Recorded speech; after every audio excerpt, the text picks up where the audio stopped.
라켓 손잡이 미끄럽죠? 제가 테이프 감아드릴게요. 남편을 보내고 난 뒤 67세가 된 저는 저녁만 되면 부엌 형광등 아래서 반찬통 뚜껑 소리만 듣고 있었습니다.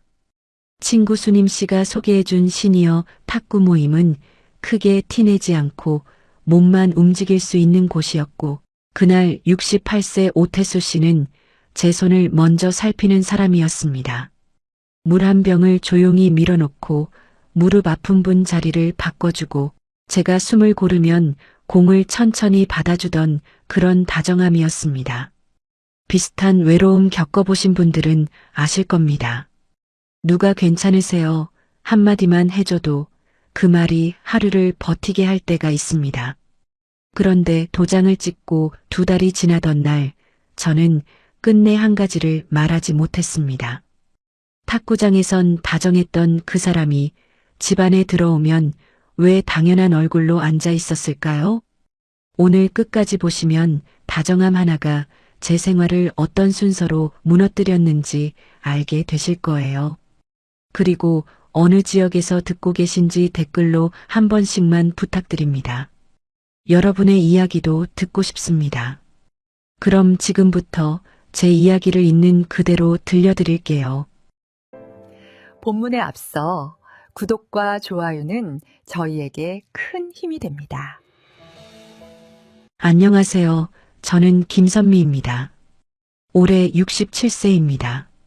남편이 세상을 떠난 건 3년 전 가을이었어요. 병원에서 돌아온 뒤 저는 며칠 동안 커튼을 치고 지냈습니다. 누가 문 두드리는 소리가 들려도 나가지 않았고 전화벨이 울려도 받지 않았어요. 냉장고 안엔 반찬이 그대로 있었는데 먹을 생각이 안 나더라고요. 한 달쯤 지났을 때 친구들이 찾아왔습니다. 수님 씨와 명자 씨가 반찬을 들고 왔어요. 언니, 이러지 말고 좀 나와. 사람 만나야 해. 그 말이 맞는다는 건 알았지만 밖으로 나가는 게 무슨 의미인지 모르겠었습니다. 그렇게 2년이 흘렀어요. 저는 아침에 일어나서 창문을 열고 베란다에서 빨래를 걷고 혼자 밥을 먹고 텔레비전을 켜놓고 또 잠자리에 들었습니다. 부엌 형광등 아래서 국을 끓일 때면 문득 이 국을 누가 먹을까 하는 생각이 들었어요. 저 혼자뿐이었는데도 습관처럼 2그릇을 꺼내놓곤 했죠. 달력엔 병원 날짜만 표시됐어요. 정형외과는 둘째 주 화요일, 내과는 셋째 주 목요일, 안과는 넷째 주 금요일. 빨간 동그라미가 하나씩 늘어날 때마다 제 일정이 병원밖에 없다는 게 실감났습니다. 어느 날 수님 씨가 또 전화를 했어요. 언니, 탁구 모임 한번 나와봐. 우리 나이 사람들만 모여서 치는 거야. 운동도 되고 좋아. 저는 거절하려다가 그냥 한 번만이라는 마음으로 따라 나섰습니다. 동네 체육관 2층이었어요. 계단을 올라가니 공이 탁탁 튀는 소리가 들렸고 사람들이 웃으며 라켓을 주고받고 있었습니다. 저는 구석 의자에 앉아서 그 모습만 지켜봤어요. 다들 즐거워 보였는데 저만 어색하게 느껴지더라고요. 수님 씨가 누군가를 데리고 왔습니다. 언니, 여기 태수 씨. 오래 치신 분이야. 언니한테 좀 알려드려. 68세 오태수 씨는 조용히 웃으며 제 손을 봤어요. 라켓 손잡이가 좀 미끄러우시죠? 제가 테이프 감아드릴게요. 말을 끝내기도 전에 그는 가방에서 흰색 테이프를 꺼냈습니다. 제 라켓을 받아서 손잡이를 천천히 감기 시작했어요. 한 바퀴, 2바퀴 정성스럽게 감는 모습을 보면서 저는 뭐라고 대답해야 할지 몰랐습니다. 고맙습니다. 그렇게만 말했어요. 탁구를 처음 쳐봤는데 생각보다 어려웠습니다. 공이 어디로 날아가는지 감도 안 잡혔고 제 라켓이 제대로 맞는지도 몰랐어요. 그런데 태수 씨는 제가 헛스윙을 해도 짜증내지 않았습니다. 괜찮아요. 천천히 하세요. 공이 어디 도망가나요? 웃으면서 그렇게 말하는 목소리가 참 부담 없었어요. 제가 숨을 고를 때까지 기다렸다가 공을 천천히 넘겨줬습니다. 다른 사람들은 빠르게 주고받는데 태수 씨만 제 속도에 맞춰줬어요. 이제 좀 감 잡으셨죠? 조금씩 빨리 해볼까요? 그렇게 조금씩 속도를 올렸는데 어느새 공을 받는 게 재미있어지더라고요. 1시간쯤 쳤을 때 저는 땀이 났습니다. 오랜만에 몸을 움직여서 그런지 숨이 찼어요. 모임이 끝나고 사람들이 물을 마시러 갈 때였습니다. 태수 씨가 제 옆에 물 한 병을 조용히 밀어뒀어요. 말은 안 했지만 제가 목마를 거라는 걸 알고 있는 것 같았습니다. 저는 그 물을 마시면서 문득 이런 생각을 했어요. 사람이 이렇게 신경 쓸 수도 있구나. 탁구장 한쪽에 무릎이 안 좋으신 할머니가 계셨어요. 의자가 딱딱해서 불편해 보였는데 태수 씨는 그분을 보자마자 일어났습니다. 여기 앉으세요. 제가 저쪽으로 갈게요. 저쪽이 쿠션 있어요. 그분이 고맙다고 하자 손사래를 치면서 웃었어요. 저는 그 모습을 보면서 생각했습니다. 이 사람은 원래 남을 챙기는 성격이구나. 누가 시키지 않아도 먼저 살피고 도와주고 배려하는 사람이구나. 집에 돌아오는 길이었어요. 버스 창밖으로 석양이 보였고 저는 탁구장에서 웃던 사람들 얼굴을 떠올렸습니다. 그 중에서도 태수 씨가 물을 밀어주던 그 손이 자꾸 생각났어요. 별것 아닌 것 같은데 그 작은 행동이 왜 그렇게 마음에 남는지 모르겠더라고요. 집에 들어서니 형광등이 저를 기다리고 있었습니다. 냉장고를 열면 반찬통만 몇 개 놓여 있었고 저녁을 혼자 먹으면 뚜껑 닫는 소리만 컸어요. 식탁에 혼자 앉아서 밥을 먹다 보니 오늘 탁구장에서 느꼈던 그 따뜻함이 더 크게 느껴졌습니다. 달력을 보니 다음 탁구 모임까지 사흘이 남았어요. 또 가야 하나? 그런 생각을 하면서도 속으로는 다음 모임이 기다려지더라고요. 사흘 뒤 저는 다시 체육관 2층에 올라갔습니다. 태수 씨는 이미 와 있었어요. 제가 들어서자 손을 들어 인사했습니다. 오늘도 오셨네요. 몸은 괜찮으세요? 지난번에 많이 움직이셨는데. 그 질문이 형식적으로 들리지 않았어요. 탁구를 치는데 이번엔 지난번보다 좀 나았습니다. 공이 오는 게 조금 보였고 제 라켓으로 맞출 수 있었어요. 태수 씨가 웃으며 말했습니다. 금방 느시는데요? 계속 이렇게 하시면 곧 잘 치실 거예요. 어느 날은 제가 공을 너무 세게 쳐서 옆 탁구대로 날아간 적이 있었어요.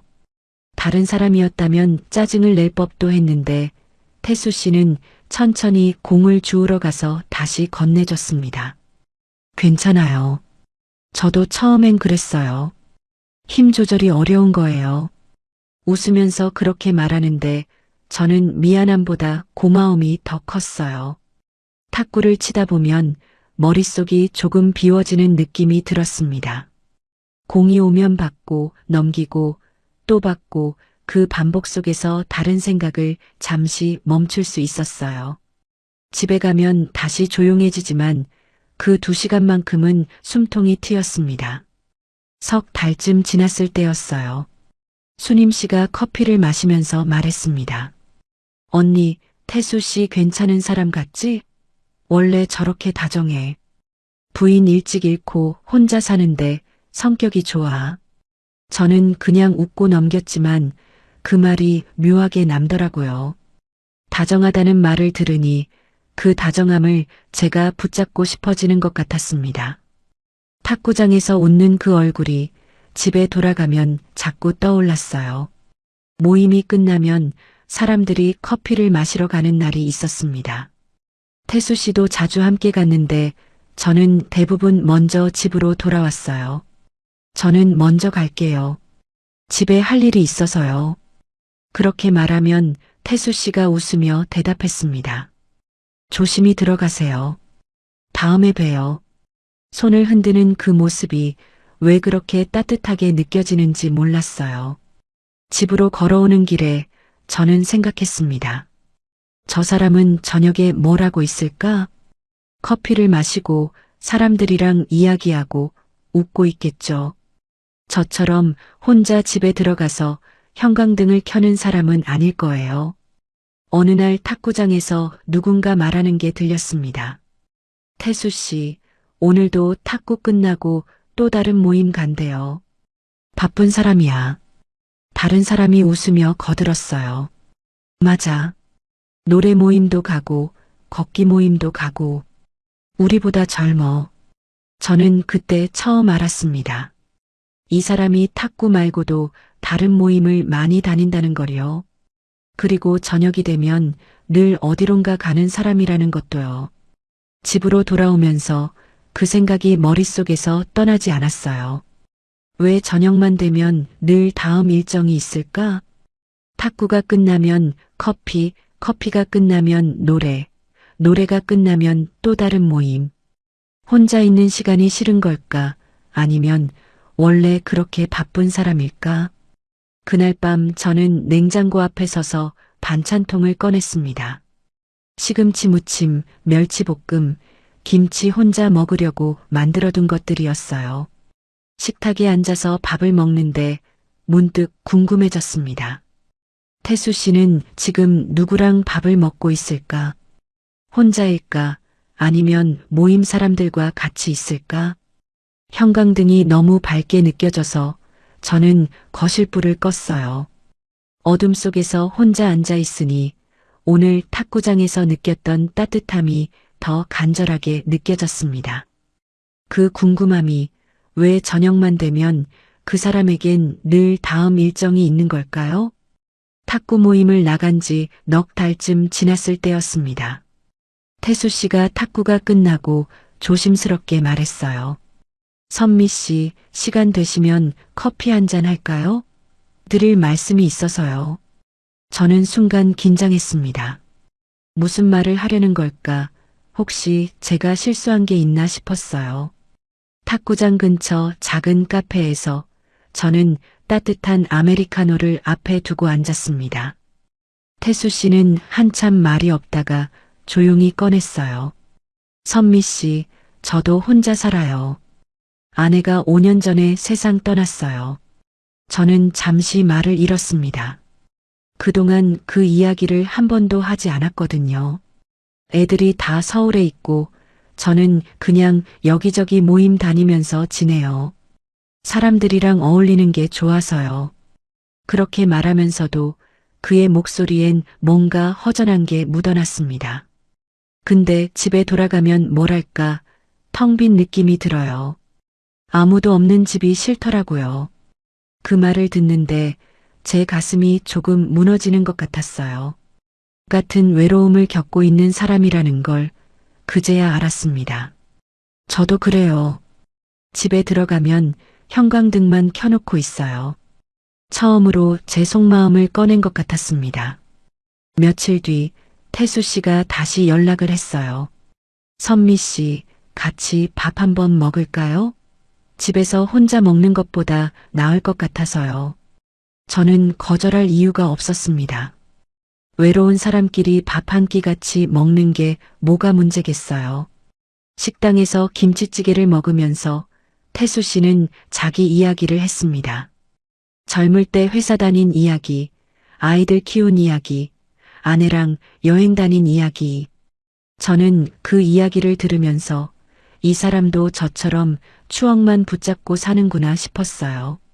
그렇게 밥을 먹고 산책을 하고 가끔 전화를 하는 사이가 됐습니다.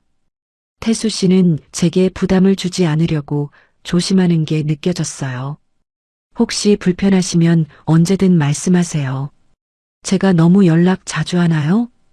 그런 말을 할 때마다 저는 이 사람이 참 배려 깊다는 생각을 했습니다. 2달쯤 지났을 때였어요. 산책을 하다가 벤치에 앉았는데 태수 씨가 조심스럽게 말을 꺼냈습니다. 선미 씨, 우리 같이 살면 어떨까요? 저는 깜짝 놀라서 그를 봤어요.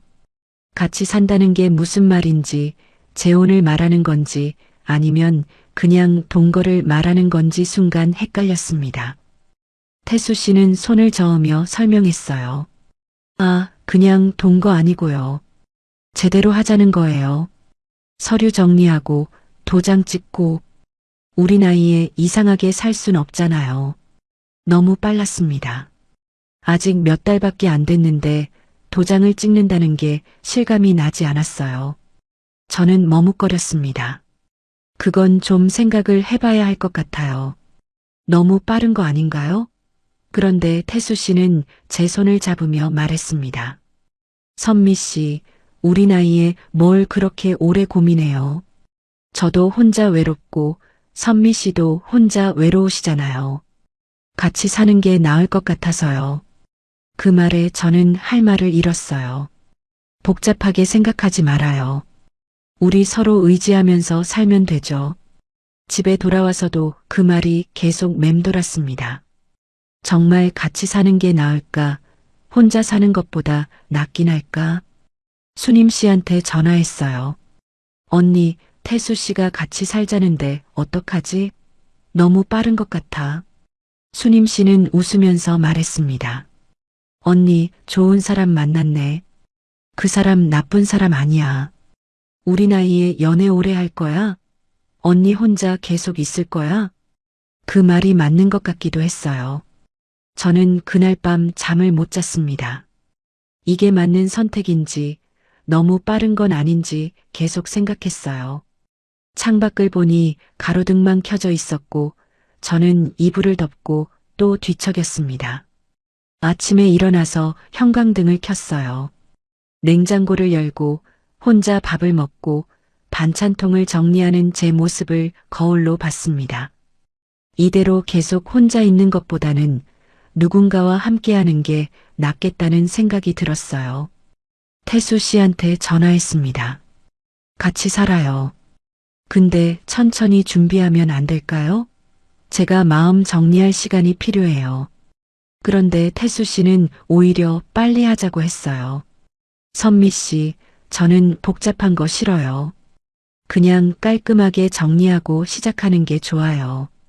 우리 빨리 서류 처리하고 편하게 살아요. 그 말에 저는 조금 불안했지만 거절하지 못했습니다. 혹시 이 다정함이 끊길까 무서웠어요. 일주일 뒤 주민센터에 가는 날이었습니다. 저는 가방에 필요한 서류를 챙겨서 나섰어요. 도장, 신분증, 가족관계 증명서 수님 씨가 알려준 대로 다 챙겼습니다. 태수 씨는 먼저 와 있었고 창구 앞에서 저를 기다리고 있었어요. 선미 씨, 여기 앉으세요. 제가 설명할게요. 그는 서류를 꺼내며 직원에게 말했습니다. 저는 옆에 앉아서 그 모습을 지켜봤어요. 직원이 서류를 확인하면서 물어봤습니다. 재산 문제는 따로 합의하셨어요? 태수 씨가 대답했어요. 아, 저희는 간단하게 할 거예요. 복잡하게 안 하려고요.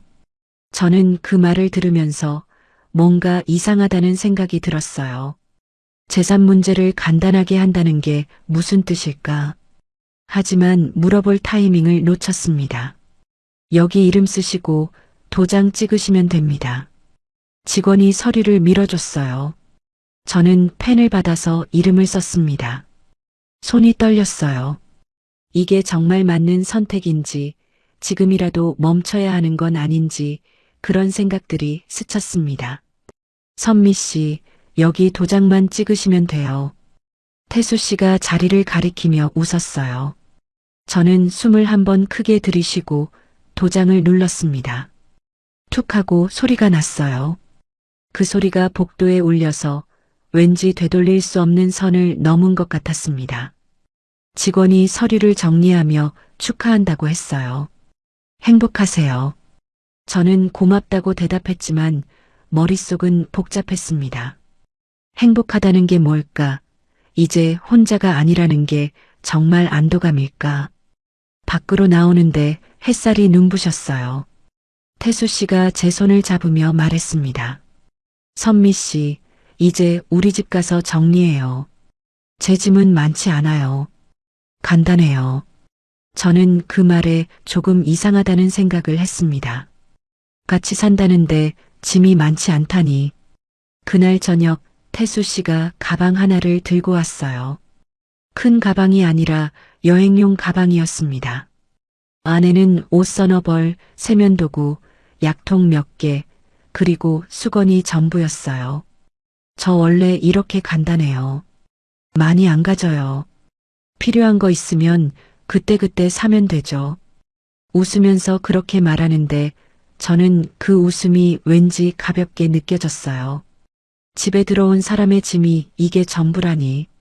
사진 한 장, 책 한 권, 추억이 담긴 물건 하나 없이 옷만 들고 왔다는 게 이상했습니다. 선미 씨, 배고프네요. 저녁 먹을까요? 태수 씨는 짐을 방에 놓고 나와서 식탁에 앉았어요. 저는 냉장고를 열고 반찬을 꺼내고 밥을 퍼서 상을 차렸습니다. 같이 식탁에 앉아서 밥을 먹었어요. 태수 씨는 맛있게 먹으면서 말했습니다. 이렇게 같이 먹으니까 좋네요. 혼자 먹는 것보다 훨씬 나아요. 저도 그렇게 생각하려고 했어요. 그런데 밤이 되고 잠자리에 들 때쯤이었습니다. 태수 씨가 물었어요. 선미 씨, 생활은 원래 혼자 다 하셨어요? 밥하고, 빨래하고, 청소하고. 저는 그 질문이 무슨 뜻인지 잘 몰랐습니다. 네, 남편 떠나고 나서 혼자 했어요. 태수 씨는 고개를 끄덕이며 말했어요. 아, 그럼 제가 편하게 있어도 되겠네요. 저는 그런 거 잘 못해서요. 손도 안 맞고 서툴러요. 그 말이 위로가 아니라 확인처럼 들렸습니다. 제가 집안일을 다 하는 사람이라는 걸 미리 확인하는 것 같았어요. 불을 끄고 누웠는데 옆에서 태수 씨가 금방 코를 골기 시작했습니다. 저는 천장을 바라보며 생각했어요. 도장을 찍는 그 순간 제가 놓친 게 뭐였을까? 복잡한 거 싫다던 그 말이 혹시 다른 의미였던 건 아닐까? 그날 밤 저는 잠을 못 이뤘습니다. 문을 나서며 그가 물었던 말이 자꾸 떠올랐어요. 생활은 원래 혼자 다 하셨어요? 그 질문이 정말 위로였을까요? 첫 아침이 밝았습니다. 시계를 보니 6시였어요. 저는 습관처럼 눈이 떠져서 일어났습니다. 태수 씨는 아직 자고 있었어요. 저는 조용히 방을 나와서 부엌으로 갔습니다. 밥을 짓고 냉장고에서 어제 만들어둔 된장찌개를 꺼내서 데웠어요. 시금치를 씻어서 무치고 계란말이를 부치고 김치를 덜어서 상을 차렸습니다. 7시쯤 태수 씨가 일어났어요. 아, 벌써 아침 다 됐네요. 세수를 하고 나와서 식탁에 앉았습니다. 저는 물을 따라주고 수저를 놓아주고 반찬을 덜어줬어요. 태수 씨는 맛있게 먹으면서 말했습니다. 선미 씨 손맛이 좋네요. 맛있어요. 처음엔 그 말이 기뻤어요. 누군가 제 밥을 맛있게 먹어주는 게 나쁘지 않았습니다. 하지만 이틀째, 사흘째 지나면서 그 말이 점점 익숙해졌어요. 감사함이 아니라 당연함으로 바뀌는 게 느껴졌습니다. 오늘도 맛있네요. 그 말 뒤에 설거지를 해준다거나 상을 치운다거나 하는 행동은 없었어요. 밥을 먹고 나면 태수 씨는 소파에 앉았습니다. 텔레비전을 켜고 리모컨을 들고 편하게 기대에 앉았어요. 저는 좀 쉴게요. 선미 씨가 하시는 게 익숙하시잖아요. 저는 대답 대신 그릇을 들고 부엌으로 갔습니다. 설거지를 하는데 물 흐르는 소리 사이로 텔레비전 소리가 들렸어요. 뉴스가 나오고 아나운서가 뭐라고 말하고 광고가 나왔습니다. 저는 그릇을 닦으면서 소파에 앉아 있는 태수 씨를 힐끗 봤어요. 한 번도 일어날 생각을 안 하더라고요. 설거지를 끝내고 빨래를 돌리고 방을 정리했습니다. 태수 씨 옷도 빨래통에 있어서 같이 넣었어요. 양말, 속옷, 셔츠 처음엔 같이 사니까 당연하다고 생각했습니다. 1시간쯤 지나서 빨래가 끝났어요. 베란다에 나가서 하나씩 널었습니다. 제 옷, 태수 씨 옷, 수건, 이불보 빨래줄이 금방 찼어요. 뒤돌아보니 태수 씨는 소파에 누워서 낮잠을 자고 있었습니다. 선미 씨, 저 좀 피곤해서요. 아침부터 아무것도 안 했는데 피곤하다고 했어요. 저는 걸레를 들고 바닥을 닦았습니다.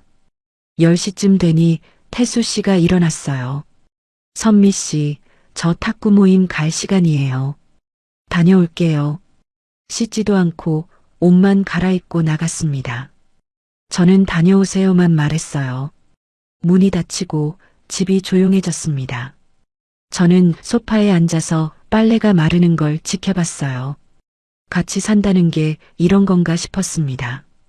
점심 준비를 해야 했어요. 냉장고를 열고 재료를 꺼내서 된장국을 끓이고 제육볶음을 만들었습니다. 2사람 분량인데 태수 씨는 없었어요. 전화를 했더니 탁구 끝나고 밥 먹고 온다고 했습니다. 선미 씨는 드세요. 저는 밖에서 먹을게요. 저는 혼자 식탁에 앉았어요. 2그릇 준비한 밥상이 허전하게 느껴졌습니다. 혼자 먹고 혼자 치우고 또 설거지를 했어요. 오후 3시쯤 마트에 가야 했습니다. 반찬 재료랑 생활용품을 사야 했어요. 장바구니를 들고 나가려는데 태수 씨한테 전화가 왔습니다. 선미 씨, 저 저녁 늦을 것 같아요.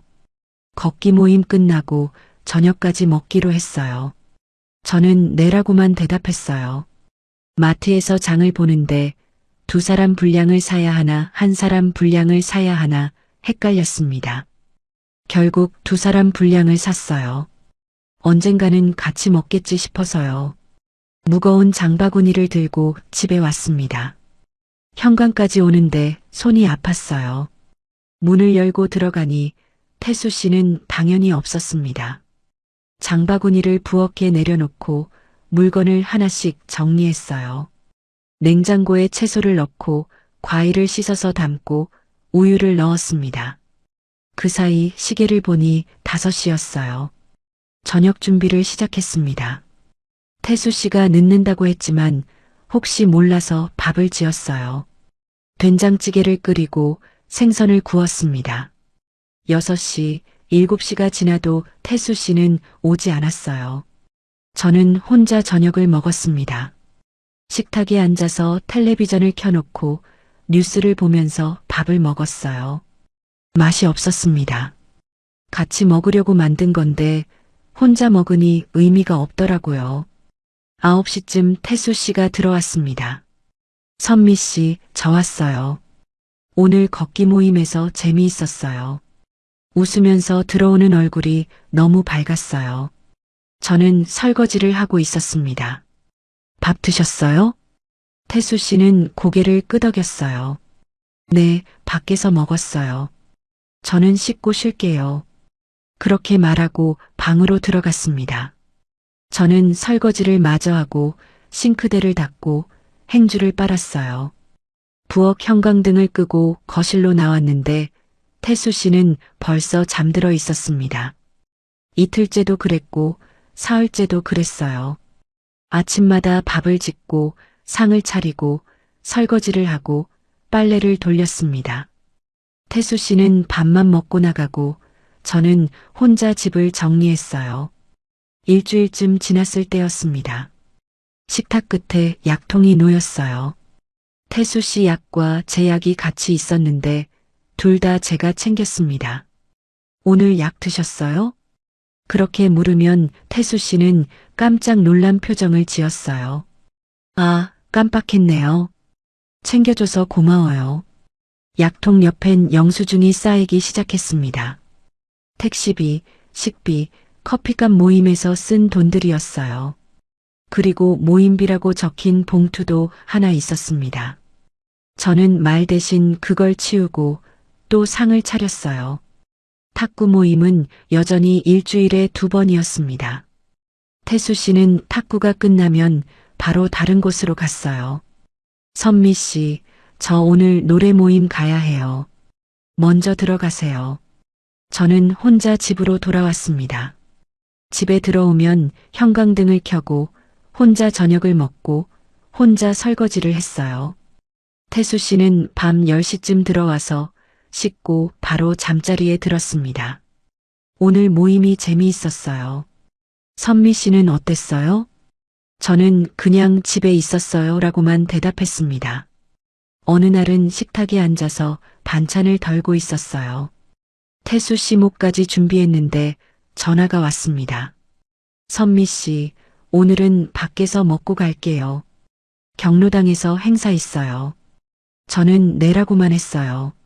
전화를 끊고 나니 준비해둔 밥상이 또 허전했습니다. 태수 씨가 집에 없는 시간이 점점 늘어났어요.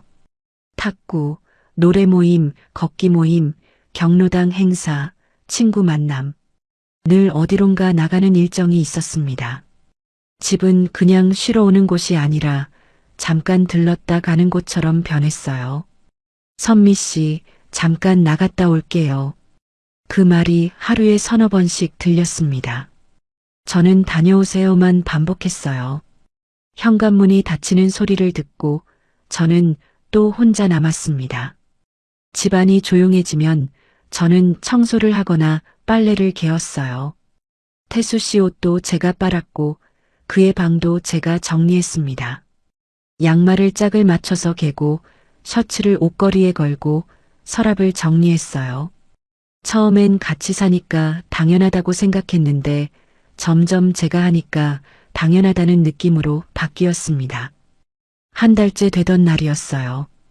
연금이 들어오는 날이었습니다. 휴대폰 알림이 울렸어요. 입금 알림이 떴습니다. 그런데 그 아래로 자동이체 알림이 줄줄이 떴어요. 전기세, 수도세, 관리비, 통신비. 여기까진 매달 똑같았습니다. 그런데 이번엔 순서가 달랐어요. 입금 알림보다 먼저 빠져나가는 이름들이 보였습니다. 모임비, 택시비, 병원비, 카드값. 제 통장에서 자동으로 나가고 있었어요. 저는 휴대폰을 들고 내역을 확인했습니다. 지난 한 달 동안 태수 씨가 쓴 돈이 전부 제 통장에서 빠져나갔어요. 언제 이렇게 연결됐는지 제가 동의한 적이 있었나 싶었습니다. 태수 씨, 이거 왜 제 통장에서 빠져나가요? 조심스럽게 물었습니다. 태수 씨는 소파에 앉아서 텔레비전을 보다가 대수롭지 않게 대답했어요. 아, 그거요? 같이 사니까 하나로 쓰는 게 편하잖아요. 선미 씨 통장이 메인이니까 거기서 다 빠지게 해놨어요. 저는 뭐라고 말해야 할지 몰랐어요. 같이 쓴다는 게 제 돈을 그가 쓴다는 뜻인지 아니면 정말 함께 관리한다는 뜻인지 헷갈렸습니다. 그런 건 미리 말씀해 주셔야. 태수 씨는 손을 저었어요. 뭐 그런 것까지 일일이 말해요? 우리 부부잖아요. 복잡하게 생각하지 말아요. 웃으면서 그렇게 말하고 다시 텔레비전을 봤습니다. 며칠 뒤 또 알림이 왔어요. 이번엔 카드 사용 내역이었습니다. 음식점, 커피숍, 편의점 태수 씨가 모임에서 쓴 돈들이었어요. 우리 카드 쓴 거예요. 괜찮죠? 그렇게 물으면서도 대답을 기다리지 않았습니다. 탁구 모임에서 사람들이 모여 있을 때였어요. 새로운 여자 회원이 있었습니다. 태수 씨는 그분 옆에 가서 말했어요. 라켓 손잡이 미끄럽죠? 제가 테이프 감아드릴게요. 저는 그 문장을 듣는 순간 멈췄습니다. 제가 처음 들었던 그 문장과 똑같았어요. 말투도, 억양도, 심지어 웃는 표정까지 똑같았습니다. 그분은 고맙다며 웃었고 태수 씨는 테이프를 꺼내서 라켓을 감아줬어요. 저는 그 모습을 보면서 가슴이 무너지는 느낌이 들었습니다. 아, 이게 복제였구나. 탁구가 끝나고 집으로 걸어오는데 다리에 힘이 없었어요. 그 다정함이 저만을 위한 게 아니었다는 걸, 그냥 누구에게나 하는 말이었다는 걸 알았습니다. 집에 들어와서 조심스럽게 물었어요. 오늘 새로 오신 분한테도 라켓 테이프 감아주셨네요. 태수 씨는 웃으며 대답했습니다. 당연하죠. 사람 챙기는 게 뭐가 문제예요? 제가 원래 그래요. 미안함이 아니라 당연함이었어요. 제가 특별해서 그런 게 아니라 원래 누구한테나 그렇게 한다는 거였습니다. 그날 밤 저는 밥상 앞에서 젓가락을 들었다가 내려놓았어요. 밥을 먹어야 하는데 목으로 넘어가지 않았습니다. 싸우기보다 숨부터 삼켰어요. 그리고 머릿속에 한 단어가 떠올랐습니다. 정리. 탁구 모임 단체방에 메시지가 올라왔어요. 태수 씨는 정말 친절해요. 항상 챙겨주시고 도와주세요. 다른 사람이 댓글을 달았습니다. 맞아요. 늘 먼저 배려해 주시잖아요. 감사해요. 저는 그 문장들을 읽으면서 가슴이 답답했습니다. 집에선 소파에 누워있던 그 사람이 밖에선 누구보다 친절한 사람이었어요.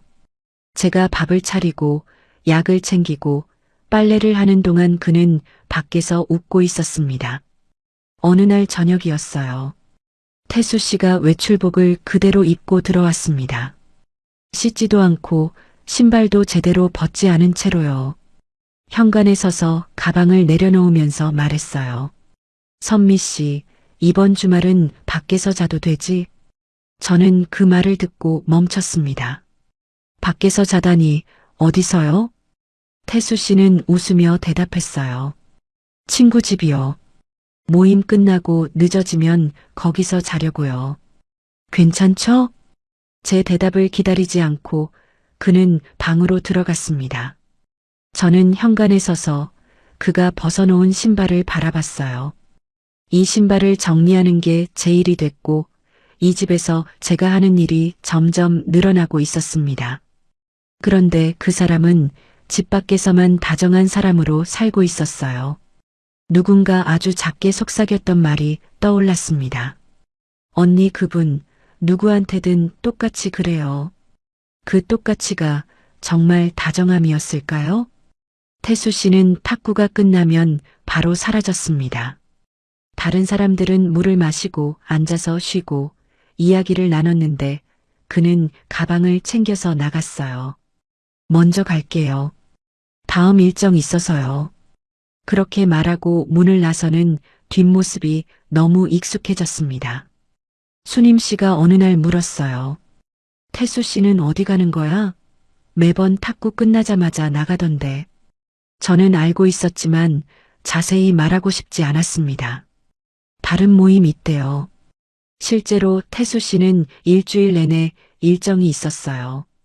월요일은 노래 모임, 화요일은 탁구 모임, 수요일은 걷기 모임, 목요일은 또 탁구 모임, 금요일은 경로당 행사 주말엔 친구들을 만났습니다.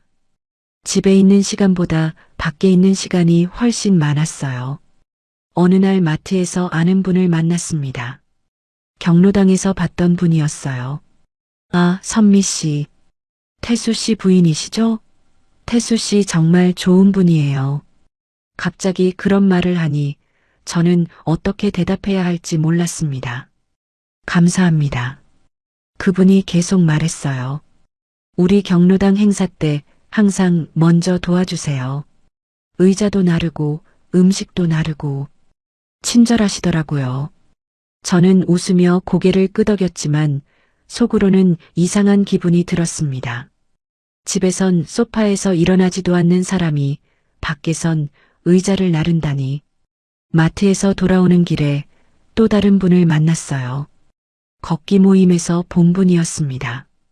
선미 씨, 태수 씨 덕분에 우리 모임이 재미있어요. 늘 분위기 띄워주시고 걷다가 힘든 사람 있으면 속도 맞춰주시고. 그 말을 들으면서 저는 장바구니를 쥔 손에 힘이 들어갔어요. 집에 돌아와서 장바구니를 내려놓고 소파에 앉았습니다. 태수 씨는 당연히 집에 없었어요. 탁구 모임 단체방을 열어봤습니다. 메시지가 계속 올라오고 있었어요. 태수 씨 오늘도 챙겨주셔서 감사해요. 항상 친절하시고 배려심이 많으세요. 덕분에 우리 모임이 화목해요. 저는 그 문장들을 읽으면서 가슴이 답답했습니다. 모두가 태수 씨를 좋은 사람이라고 했어요. 친절하고 배려심 많고 늘 챙겨주는 사람이라고요. 그런데 집에선 달랐습니다. 아침마다 제가 밥을 차려야 했고, 제가 약을 챙겨야 했고, 제가 빨래를 해야 했어요. 오늘은 뭐 먹어요? 그 말이 부탁이 아니라 기본값처럼 들렸습니다. 저녁 6시쯤 태수 씨가 들어왔어요. 노래 모임을 다녀온 뒤였습니다. 선미 씨, 오늘 모임에서 제가 노래 불렀는데 다들 좋아하더라고요. 웃으면서 그렇게 말하는 얼굴이 너무 밝았어요. 저는 저녁을 차리면서 물었습니다. 밖에서 드시고 오실 줄 알았어요. 태수 씨는 식탁에 앉으며 대답했어요. 아니요. 집에서 먹으려고 일찍 왔어요. 오늘은 뭐 해주셨어요? 오늘은 뭐 해주셨어요? 그 문장이 자꾸 귀에 남았습니다. 제가 밥을 해주는 게 당연한 일이 됐고, 그는 그걸 확인하듯 물었어요. 며칠 뒤 걷기 모임 단체방에 사진이 올라왔습니다. 태수 씨가 누군가의 물병을 들어주고 있는 사진이었어요. 댓글이 달렸습니다. 태수 씨 역시 신사분이세요. 언제나 챙겨주셔서 감사해요. 저는 그 사진을 보면서 웃음이 나왔습니다. 쓴웃음이었어요. 집에선 제 물병도 안 들어주는 사람이 밖에선 남의 물병을 들어주고 있었습니다. 탁구 모임에서 한 분이 조심스럽게 말했어요. 선미 씨, 집에서도 태수 씨가 잘해주시죠? 저는 순간 할 말을 잃었습니다. 뭐라고 대답해야 할까요? 네, 좋아요. 그렇게만 말했습니다. 다른 말을 하면 제가 뭔가 불만이 많은 사람처럼 보일 것 같았어요. 그분이 웃으며 말했습니다. 부러워요. 태수 씨 같은 분이랑 사시면 좋으시겠어요. 저는 억지로 웃었습니다. 속으로는 정말 그럴까요? 라는 말이 목까지 올라왔어요. 집에 돌아와서 저는 냉장고 문을 열고 오래 서 있었습니다. 저녁을 뭘 해야 할까? 태수 씨는 오늘도 늦을까? 혼자 먹게 될까? 그런 생각들이 머릿속을 채웠어요. 전화가 왔습니다. 태수 씨였어요. 선미 씨, 오늘 경로당에서 저녁 먹기로 했어요. 먼저 드세요. 저는 네라고 대답하고 전화를 끊었습니다. 냉장고 문을 닫고 식탁에 앉았어요. 혼자 밥을 먹으려고 반찬을 꺼냈는데 손이 멈췄습니다. 도대체 제가 왜 이렇게 살고 있을까? 탁구 모임 다음 날이었어요. 수님 씨가 커피를 마시면서 말했습니다. 태수 씨 요즘 어때? 잘 지내? 저는 커피를 한 모금 마시고 대답했어요. 그냥 그래요. 바빠요. 수님 씨가 고개를 갸우뚱했습니다. 바쁘긴 뭐가 바빠? 우리 나이에. 저는 웃었어요. 모임이 많아서요. 매일 어디 나가요? 수님 씨는 잠시 말이 없다가 조심스럽게 물었습니다. 언니, 혹시 힘든 거 아니야? 저는 고개를 저었어요. 아니에요. 괜찮아요. 하지만 수님 씨는 제 얼굴을 가만히 보더니 한숨을 쉬었습니다. 언니, 표정이 예전 같지 않아. 뭔가 힘들어 보여. 저는 더 이상 대답하지 못했어요. 며칠 뒤 탁구장에서였습니다. 새로 오신 여자분이 태수 씨 옆에 앉아 있었어요. 그분이 웃으면서 말했습니다. 태수 씨 덕분에 탁구가 재미있어요. 친절하게 알려주셔서 감사해요. 태수 씨는 손사래를 치며 웃었습니다. 아니에요. 제가 뭘 했다고요. 천천히 하시면 돼요. 그 말투가 제가 처음 들었던 말투와 똑같았어요. 탁구가 끝나고 집으로 걸어오는데 명자 씨가 제 옆으로 왔습니다. 둘이서 걸으면서 명자 씨가 아주 작게 속삭였어요. 언니, 태수 씨 말인데. 저는 멈춰섰습니다. 명자 씨는 주위를 살피더니 조심스럽게 말했습니다. 언니한테 이런 말하기 뭐하지만 그분 누구한테든 똑같이 그래요. 그 말을 듣는 순간 제 심장이 쿵 하고 내려앉는 것 같았어요. 무슨 말이에요? 명자 씨는 미안한 표정을 지었습니다. 저도 들은 얘긴데 태수 씨가 예전에도 그랬대요. 모임에서 여자분들한테 잘해주고 친절하게 대하고. 근데 집에선 뭐 그렇다더라고요. 저는 말을 잃었습니다. 명자 씨가 제 손을 잡았어요. 언니 괜찮아? 내가 괜한 말한 것 같네. 저는 고개를 저었습니다. 아니에요. 괜찮아요. 하지만 괜찮지 않았어요. 집에 돌아오는 내내 그 말이 머릿속에서 맴돌았습니다. 누구한테든 똑같이 그래요. 집 문을 열고 들어갔어요. 태수 씨는 소파에 앉아서 텔레비전을 보고 있었습니다. 선미 씨 왔어요? 저녁 준비됐어요? 아무렇지 않게 묻는 그 목소리가 이상하게 낯설게 들렸어요. 저는 부엌으로 가서 냉장고를 열었습니다. 밥을 지어야 했고, 국을 끓여야 했고, 반찬을 차려야 했어요. 손이 움직이지 않았습니다. 누구한테든 똑같이. 그 말이 제가 특별한 게 아니었다는 뜻이었어요. 태수 씨가 저한테 잘해준 게 저를 좋아해서가 아니라 원래 누구한테나 그렇게 한다는 거였습니다. 밥을 짓고 국을 끓이고 상을 차렸어요. 태수 씨는 식탁에 앉아서 숟가락을 들었습니다. 오늘은 된장국이네요. 맛있겠어요. 웃으면서 밥을 먹는 그 얼굴을 저는 가만히 바라봤어요. 그 똑같이가 정말 다정함이었을까요? 그날도 탁구 모임이 있었습니다. 저는 평소처럼 체육관 2층에 올라갔어요. 공 튀는 소리가 들렸고 사람들이 이미 몇 게임을 하고 있었습니다. 태수 씨는 구석에서 누군가와 이야기하고 있었어요. 새로 오신 여자 회원이었습니다. 지난주에 처음 본 분이었죠. 저는 의자에 앉아서 라켓을 꺼냈습니다. 그런데 태수 씨가 그분 옆에 앉더니 뭔가를 꺼내더라고요. 흰색 테이프였어요. 라켓 손잡이 미끄럽죠. 제가 테이프 감아드릴게요. 그 목소리가 체육관에 울렸습니다. 저는 손이 멈췄어요. 그 문장, 말투, 억양, 웃는 표정까지 제가 처음 들었던 그 문장과 완전히 똑같았습니다. 한 글자도 빠짐없이 같은 톤으로 같은 웃음으로. 그분은 고맙다며 웃었고 태수 씨는 정성스럽게 테이프를 감아줬어요. 한 바퀴, 두 바퀴 제 라켓을 감아주던 그 손길과 똑같았습니다. 이렇게 하면 안 미끄러워요. 공 치기 편할 거예요. 저는 그 모습을 보면서 숨이 막히는 것 같았어요. 가슴이 무너지는 느낌이었습니다. 아, 이게 복제였구나. 저한테만 해준 말이 아니었어요. 저만 특별해서 그런 게 아니었습니다. 그냥 누구에게나 하는 말이었고, 연습된 친절이었고, 반복되는 패턴이었어요. 탁구를 쳤는데 공이 어디로 가는지 보이지 않았습니다. 라켓이 손에서 미끄러졌고 제대로 맞지도 않았어요. 선미 씨, 괜찮으세요? 수님 씨가 물었지만 저는 고개만 끄덕였습니다. 모임이 끝나고 집으로 걸어왔어요. 다리에 힘이 없었습니다. 버스를 타고 창밖을 보는데 아무것도 눈에 들어오지 않았어요. 집 문을 열고 들어갔습니다. 태수 씨는 이미 와 있었어요.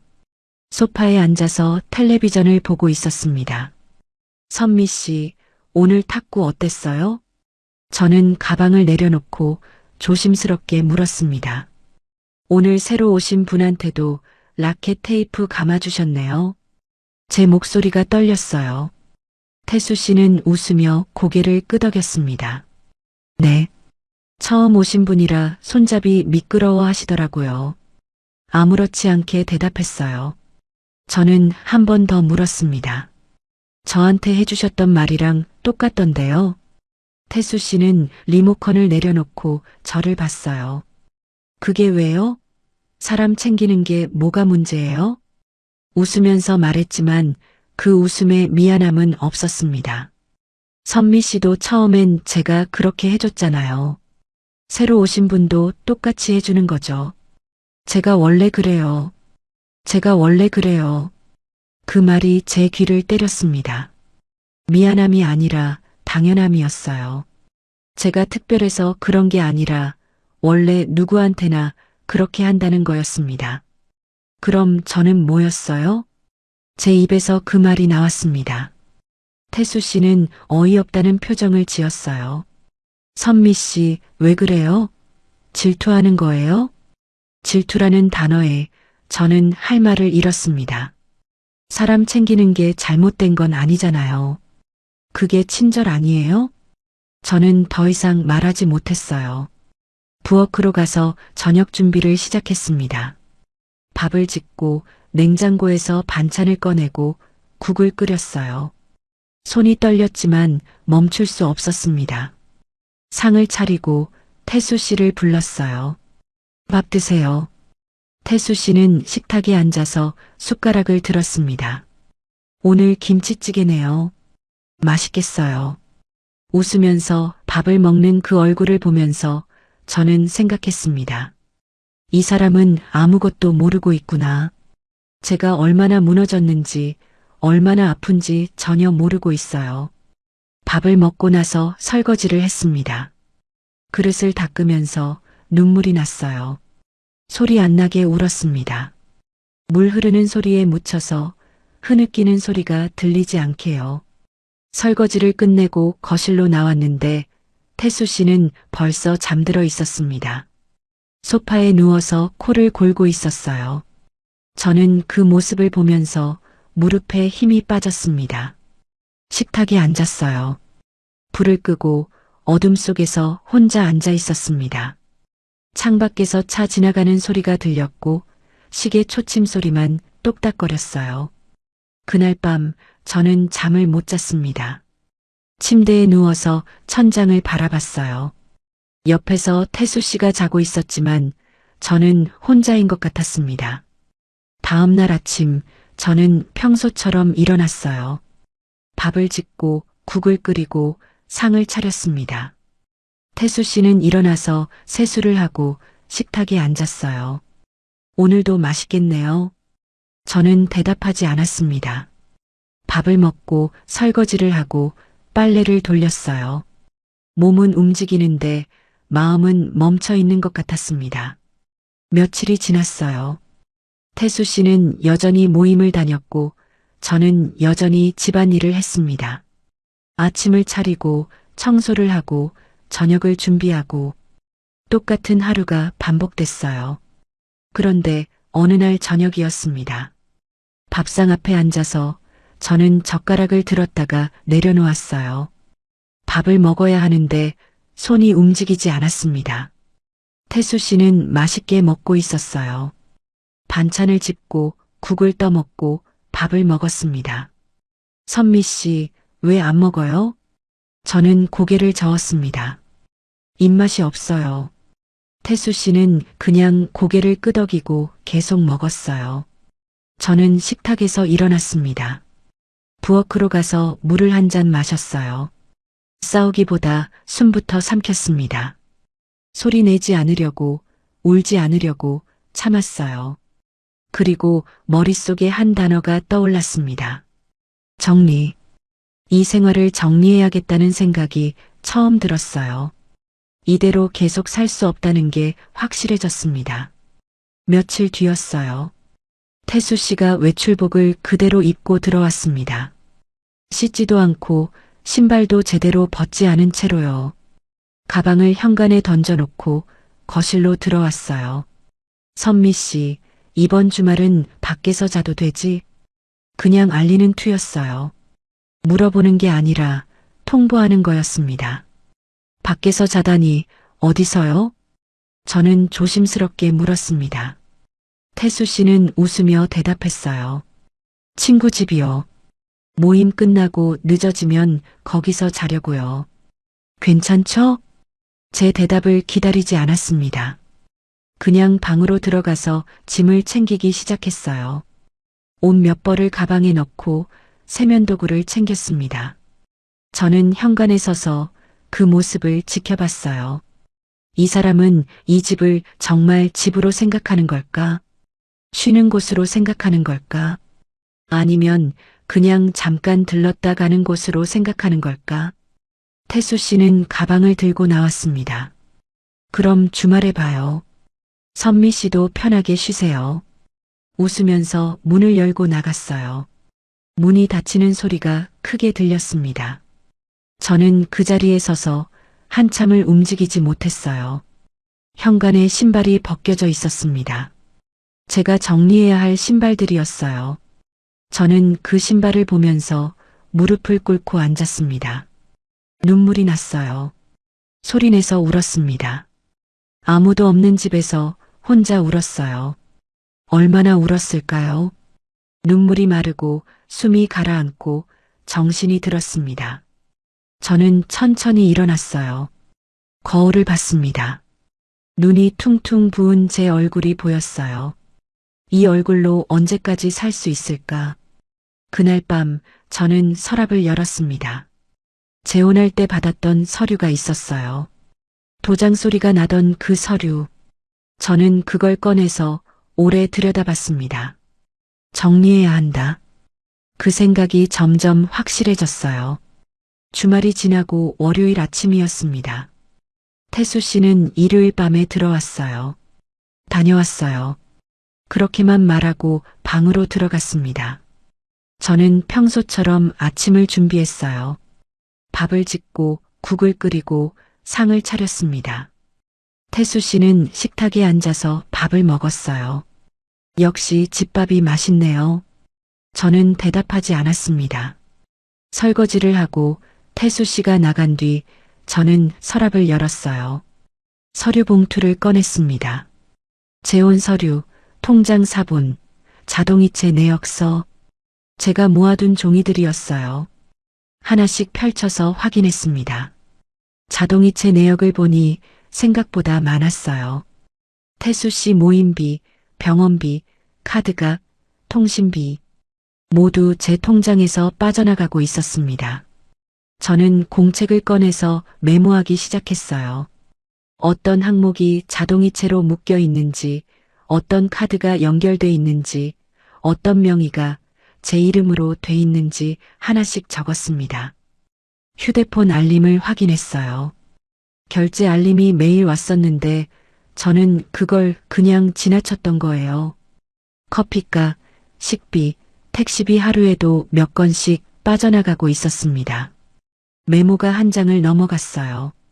생각보다 정리할 게 많았습니다. 저는 공책을 덮고 휴대폰을 들었어요. 주민센터에 전화했습니다. 재혼 관련해서 상담받고 싶은데요. 직원이 친절하게 대답했어요.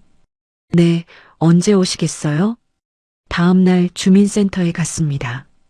상담실에 앉아서 제 상황을 설명했어요. 직원은 고개를 끄덕이며 들었습니다. 정리하시려면 서류가 몇 가지 필요해요. 필요한 서류 목록을 받았어요. 가족관계 증명서, 재산 증명서, 통장 사본. 집에 돌아와서 하나씩 준비했습니다. 법률 상담도 받았어요. 변호사 사무실에 가서 제 이야기를 했습니다. 변호사는 메모를 하면서 물었어요. 좋게 정리하고 싶으세요? 아니면 확실하게 정리하고 싶으세요? 저는 잠시 생각했습니다. 좋게라는 말이 무슨 의미일까요? 서로 상처 안 주고 조용히 끝내는 걸까요? 확실하게 정리하고 싶어요. 제 입에서 그 말이 나왔습니다. 변호사는 고개를 끄덕였어요. 그럼 재산 정리부터 확실하게 하셔야 해요. 집에 돌아와서 저는 통장부터 정리했습니다. 은행에 가서 자동이체를 끊었어요. 하나, 둘, 셋 모든 항목을 해지했습니다. 혹시 다시 신청하시면 안 되냐고요? 직원이 물었지만 저는 고개를 저었어요. 아니요. 완전히 끊어주세요. 카드도 정리했습니다.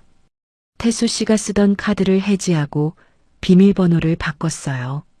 새 카드를 발급받고 결제 수단을 모두 변경했습니다. 집이 제 명의라서 도어락 비밀번호도 바꿨어요. 업체를 부르지 않고 제가 직접 설정했습니다. 숫자를 누르면서 손이 떨렸어요. 며칠 동안 준비했습니다. 태수 씨는 여전히 모임을 다녔고 저는 조용히 정리를 했어요. 밥을 차리고 설거지를 하고 평소처럼 생활하면서 하나씩 끊어나갔습니다. 모든 준비가 끝났을 때 저는 태수 씨한테 전화했어요.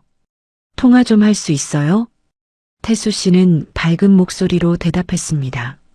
네, 뭐 있어요? 저는 숨을 크게 들이쉬고 말했습니다. 우리 정리하면 좋겠어요. 전화 너머로 잠시 침묵이 흘렀어요. 정리요? 무슨 정리요?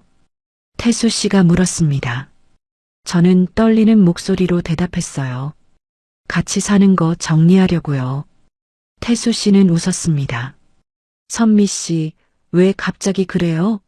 무슨 일 있어요? 여전히 다정한 목소리였어요. 하지만 저는 더 이상 그 다정함에 속지 않았습니다. 서류는 제가 준비했어요. 만나서 이야기해요. 그렇게 말하고 전화를 끊었습니다. 손이 떨렸지만 후회하지 않았어요. 며칠 뒤 주민센터 앞에서 만났습니다. 태수 씨는 이해할 수 없다는 표정이었어요.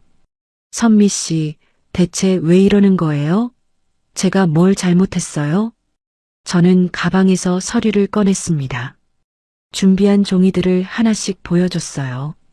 자동이체 내역, 카드 사용 내역, 통장 거래 내역. 이거 보세요. 2달 동안 제 통장에서 이만큼 나갔어요. 태수 씨는 서류를 보더니 말했습니다. 그게 뭐가 문제예요? 우리 같이 사는데 당연한 거 아니에요? 저는 고개를 저었습니다. 같이 쓰는 게 아니었어요. 당신만 쓴 거였어요. 태수 씨는 할 말을 잃었어요. 그리고 집안일도 다 제가 했어요. 밥, 빨래, 청소, 약 챙기기 모든 걸 제가 했죠. 저는 차분하게 말했습니다. 당신은 밖에서만 다정한 사람이었어요. 집에선 아니었어요. 태수 씨는 얼굴이 굳었습니다. 선미 씨, 우리 좋게 정리하자. 굳이 이렇게까지 해야 해요? 여전히 다정한 목소리로 말했어요. 저는 그 좋게가 누굴 위한 말인지 이제 알았습니다. 저를 위한 게 아니라 자기를 위한 거였어요. 조용히 끝내서 자기 평판에 문제가 안 생기게 하려는 거였습니다. 좋게 정리하는 건 이미 끝났어요. 저는 서류를 밀었습니다. 여기 서명만 하시면 돼요. 태수 씨는 서류를 보더니 한숨을 쉬었어요. 정말 이렇게 하시려고요? 저는 고개를 끄덕였습니다. 서명을 받고 주민센터에 제출했어요. 직원이 서류를 확인하고 도장을 찍었습니다. 툭 하고 소리가 났어요. 재혼할 때 들었던 그 소리와 똑같았습니다. 밖으로 나왔어요. 태수 씨는 제 뒤를 따라오면서 말했습니다. 선미 씨, 그래도 우리 잘 지내자. 나쁘게 끝내지 말자. 저는 멈춰서서 돌아봤어요. 저는 길게 설명하지 않을 거예요. 제 목소리는 떨리지 않았습니다. 처음 당신이 제게 했던 문장만큼 짧게 한 문장만 남길게요. 태수 씨는 저를 바라봤어요. 저는 천천히 말했습니다. 저는 제 생활을 제 이름으로 다시 돌려놓겠습니다. 그렇게 말하고 저는 돌아섰어요. 뒤돌아보지 않고 걸었습니다. 태수 씨가 뭐라고 말하는 것 같았지만 듣지 않았어요. 버스 정류장에서 버스를 기다렸습니다. 햇살이 따뜻했어요. 저는 가방 속 서류를 만지면서 조용히 숨을 쉬었습니다. 집에 돌아와서 도어락 비밀번호를 눌렀어요. 새로 바꾼 번호였습니다. 문이 열렸어요. 집안은 조용했어요. 태수 씨 짐은 이미 다 치웠습니다. 옷, 세면도구, 약통 모두 정리해서 따로 빼놨어요. 거실에 서서 집을 둘러봤습니다. 이제 제 집이었어요. 제 이름으로, 제 생활로, 제 시간으로 돌아온 공간이었습니다. 부엌으로 가서 물을 한 잔 마셨어요. 냉장고를 열어보니 반찬통들이 놓여 있었습니다. 저 혼자 먹을 분량이었어요. 식탁에 앉았습니다. 창밖을 보니 해가 지고 있었어요. 노을이 예뻤습니다. 저는 혼자였지만 외롭지 않았어요. 2달 전 제가 느꼈던 그 외로움과는 달랐습니다. 이건 선택한 혼자였고 되찾은 시간이었어요. 휴대폰을 봤습니다. 수님 씨한테서 문자가 와 있었어요. 언니, 괜찮아? 저는 답장을 보냈습니다. 응, 괜찮아. 이제 괜찮아. 전화가 왔어요. 수님 씨였습니다. 언니 힘들었지? 내가 몰랐어. 미안해. 저는 웃으며 대답했어요. 아니야. 괜찮아. 이제 정리했어. 잘했어. 언니 용기 있어.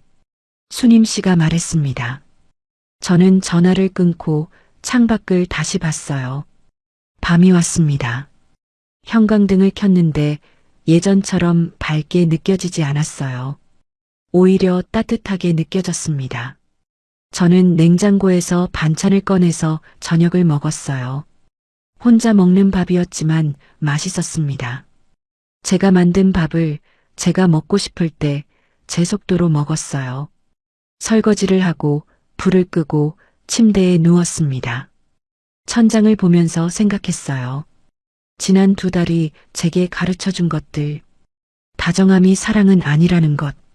친절이 진심은 아니라는 것. 같이 사는 게 함께하는 건 아니라는 것. 그리고 제 생활을 지키는 게 제가 해야 할 일이라는 것. 눈을 감았습니다. 오랜만에 편하게 잠들 것 같았어요. 여러분이라면 그 순간 어떤 선택을 하셨을까요? 다정함 하나에 기대어 계속 그렇게 사셨을까요?